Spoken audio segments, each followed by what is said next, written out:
The gunshot came first, then the scream. Then his hand closed around her wrist like a vow he hadn't meant to make. Valentina looked up into the coldest eyes she'd ever seen and felt something in his chest crack open, though his face didn't move. "Marry me," he said, low, final, or disappear. She didn't know yet that surviving him would be easier than surviving what he made her feel. Welcome to Afro Soul Stories. Please like, share, and subscribe. 3 days earlier, Valentina had never heard the name Han Seung-jun.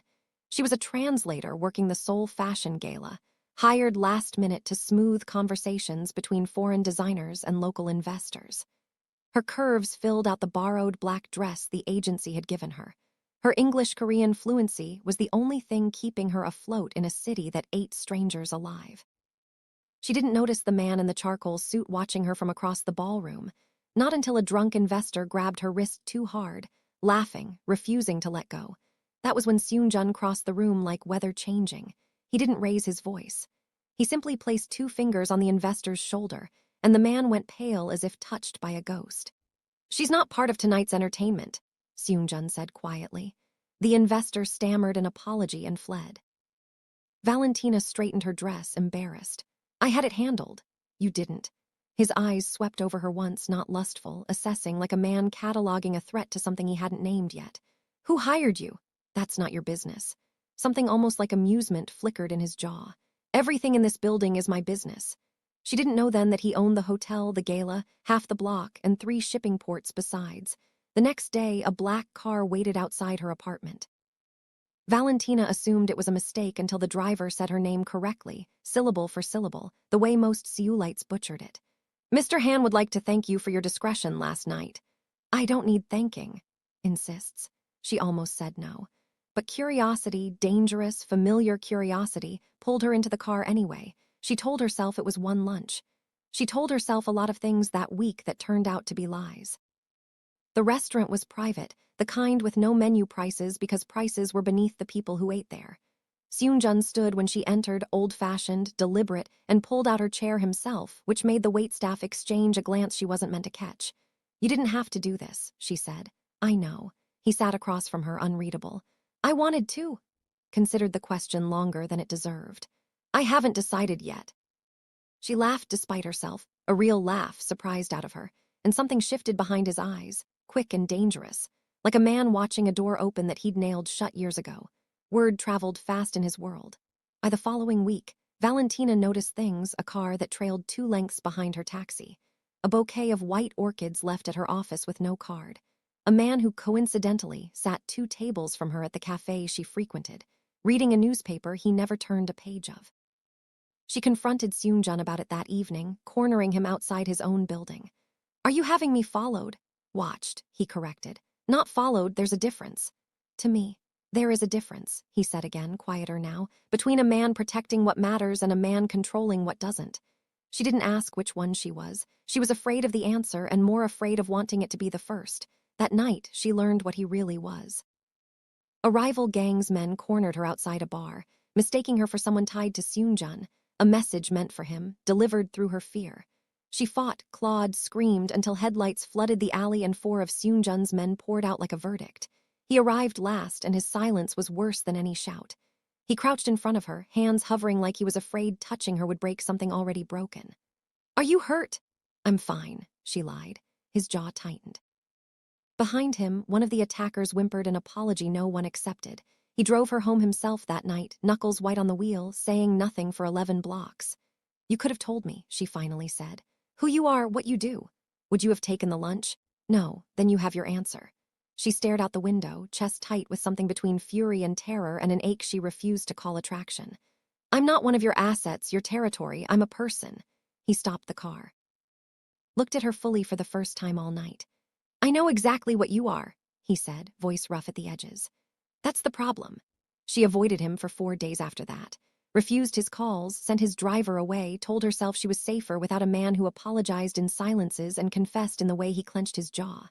But on the 5th night, a fire alarm tore her from sleep. Not a drill, a real fire, 3 floors below her apartment, smoke curling black under her door. She barely made it to the stairwell before strong hands caught her, pulled her against a chest that smelled like cedar and gun oil. "I told you." Seung-jun said against her hair, voice breaking for the first time. I would always come. They stood outside her burning building as firefighters worked, her whole world reduced to ash and adrenaline, and for the first time she let herself lean into him instead of away. It an accident, she whispered. His silence answered before his mouth did. No. Then it was because of you. Because of what you mean to me, he corrected, low and fierce. There's a difference. My enemies know I don't love easily. Now they know I've started. She should have been afraid. Instead, something reckless and warm cracked open in her chest, the exact shape of a woman falling for a man built entirely of danger. The next morning, he offered her a room in his estate, not as a mistress, not as a possession, but as someone I intend to protect properly. She refused twice out of pride and accepted on the third, telling herself it was practicality, not the way his voice softened only for her. His estate was a fortress disguised as a mansion, armed men at every gate, cameras in the gardens, silence so complete it felt engineered. You live like a man at war, she said, unpacking the one bag she owned. I am a man at war, he said simply. I just decided you're worth defending a front for. Living under his roof revealed the man beneath the myth. She caught him reading before bed poetry, of all things, dog-eared and hidden beneath ledgers of shipments and debts. She caught him feeding stray cats behind the kitchen at dawn, gruffly, like a man ashamed of softness. She caught him watching her across rooms with a hunger he thought he concealed and didn't. You're not what they say you are, she told him one evening, curled on the veranda with tea he'd made without being asked. I'm exactly what they say, he replied. I'm just also this. Most people never see both. Jealousy arrived like a storm on a Tuesday. A business associate, young, charming, American-educated, leaned too close to Valentina at a dinner Seung-jun hosted, laughing at something she said, touching her arm to make a point. Seung-jun didn't raise his voice. He simply appeared at her side, hand settling at the small of her back with quiet, absolute claim. Valentina, would you excuse us? Associate paled and excused himself instead. Later, alone, she teased him. Jealous? Yes, he said, with no shame at all, and the honesty of it undid her more than any denial could have. The rain came without warning that Thursday, the kind of soul downpour that turned streets into rivers and secrets into confessions. Valentina had gone to the rooftop garden to retrieve laundry before the storm ruined it, and Seung-jun found her there soaked through, hair plastered to her face, laughing at her own carelessness. He meant to hand her a towel. Instead, he stood frozen, watching water trace the curve of her collarbone, and something inside him that had been locked for 15 years finally gave way. Something, she said, breathless, still laughing. I don't know how to do this, he admitted. I've never wanted to before. She stepped closer, unafraid for the first time of what closeness might cost her. Do what? Want someone more than I want to survive. Rain kept falling. Neither of them moved to escape it. His hand rose slowly, giving her every chance to pull away, and cupped her jaw like she was something ancient and irreplaceable. Seung-jun, tell me to stop, he said, voice wrecked. And I will. I'll never bring it up again. She didn't tell him to stop. She rose onto her toes instead, and the storm swallowed whatever words either of them might have said next. What happened between them that night stayed between them. A slow unraveling of guarded hearts, of hands that had only ever known violence learning gentleness instead, of two people who'd survived too much finally choosing to be soft with each other. When dawn came, she woke tangled in white sheets in his arms, his heartbeat steady beneath her ear, and for one suspended hour, the world outside the estate walls ceased to exist. Then reality crept back in, the way it always does. She left before he woke. Not out of regret, but fear, the old, familiar fear that had followed her through every good thing she'd ever almost had. Men like him didn't keep women like her. He'd wanted her in the dark. Surely the morning would bring apology, distance, the quiet dismissal she'd braced for her whole life. She packed her single bag with shaking hands and was 3 blocks from the estate, rain-soaked again, when a car she didn't recognize pulled alongside her. She didn't see the second car until it was too late. Seung-jun woke to an empty bed and a note that said only I'm sorry, and to Do Hyun, his second in command, bursting through the door with a face drained of color. She's gone, Do Hyun said. Not left, taken. Kwon's men camera caught the car 20 minutes ago. Something in Seung-jun's expression died and was replaced by something far more dangerous. He was dressed and armed in under 2 minutes, voice a blade stripped of all warmth. Get me every man we have. Kwon wants a war, I'll give him the last one he ever starts. Kwon Hyun-woo had hated Seung-jun for 6 years, since the day Seung-jun's father had ended Kwon's father's empire and left the son nothing but debts and vengeance. Taking Valentina wasn't about her. She was leverage, a blade aimed at the one soft place Kwon had finally located in a man everyone believed had none.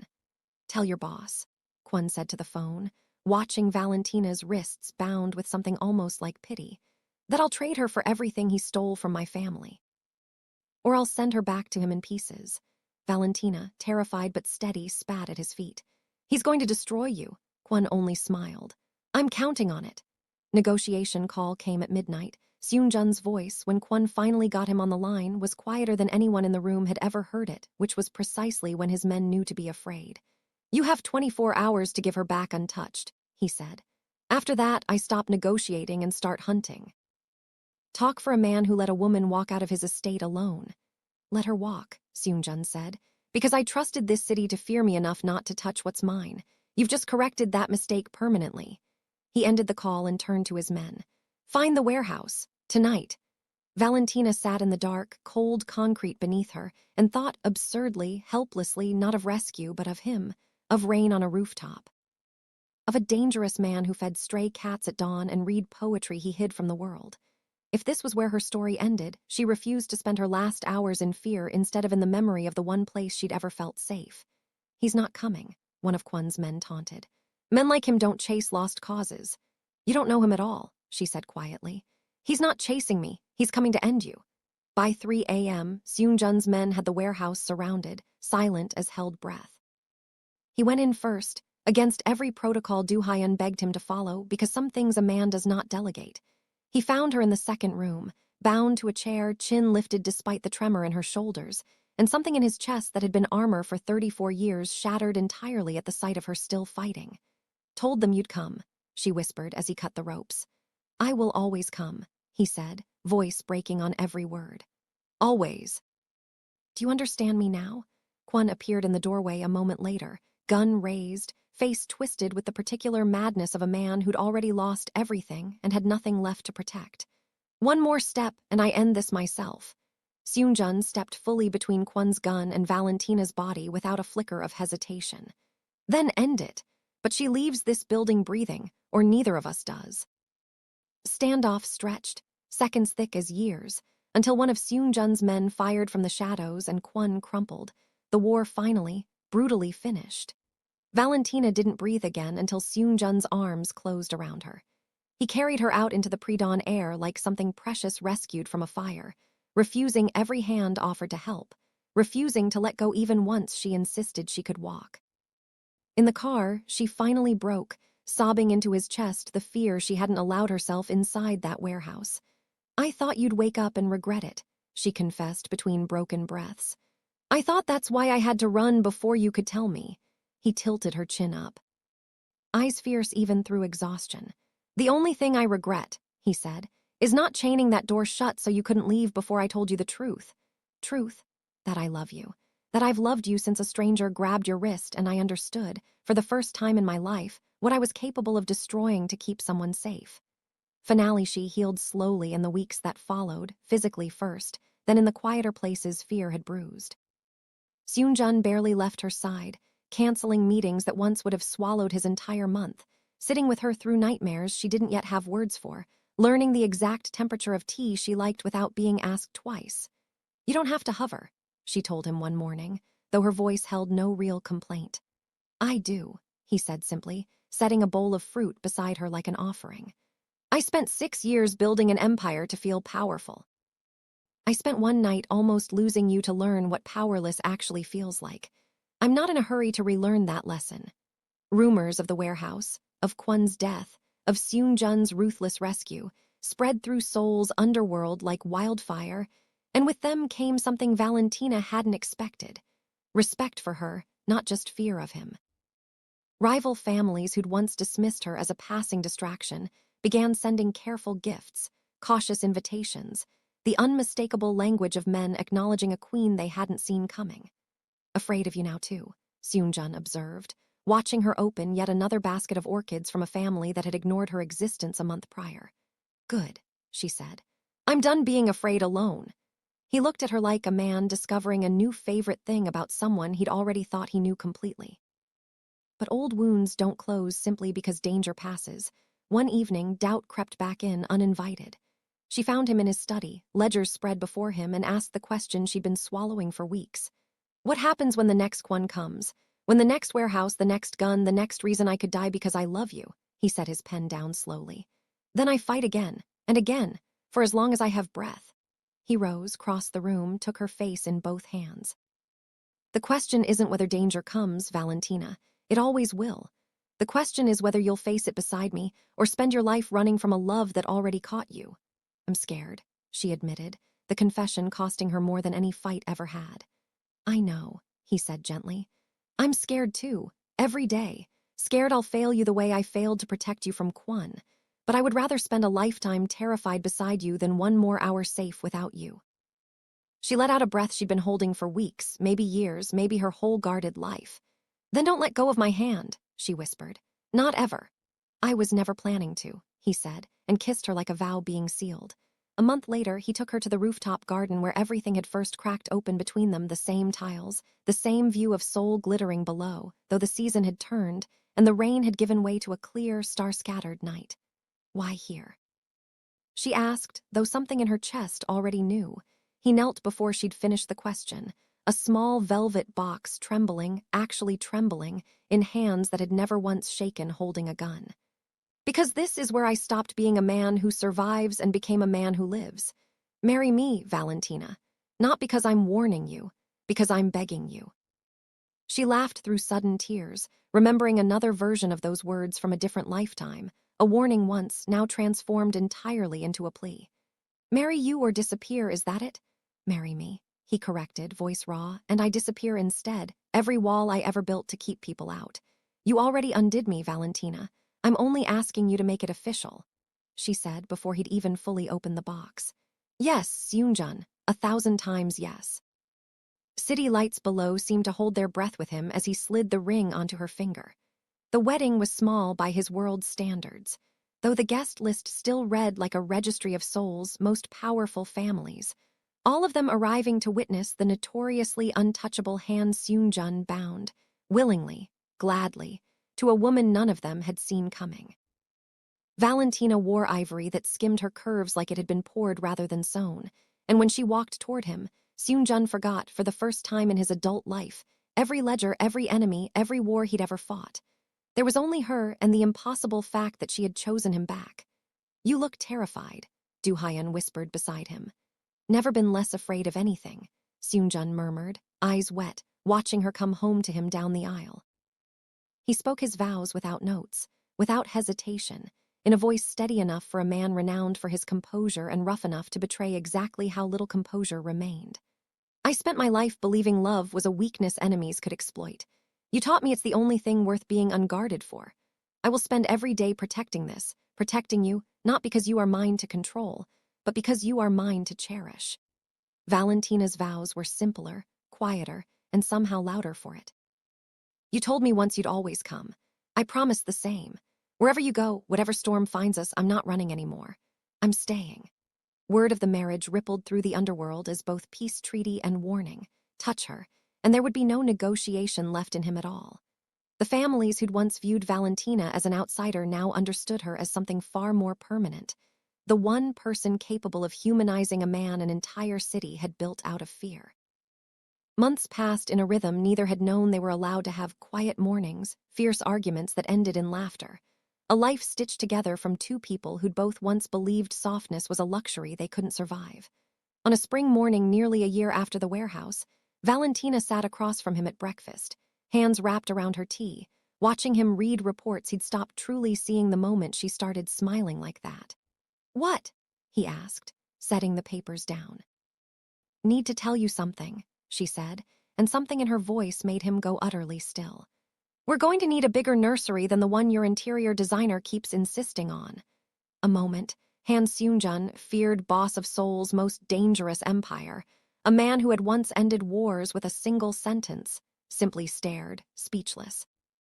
Then he was on his knees beside her chair, hands trembling again the way they had on that rooftop, forehead pressed to her stomach like a man receiving a blessing he'd never believed he'd earned. "A child," he whispered. "Ours. Ours."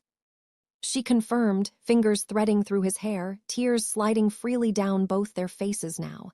"Terrified yet?" "Every day," he said, echoing words from a night that felt like a different lifetime.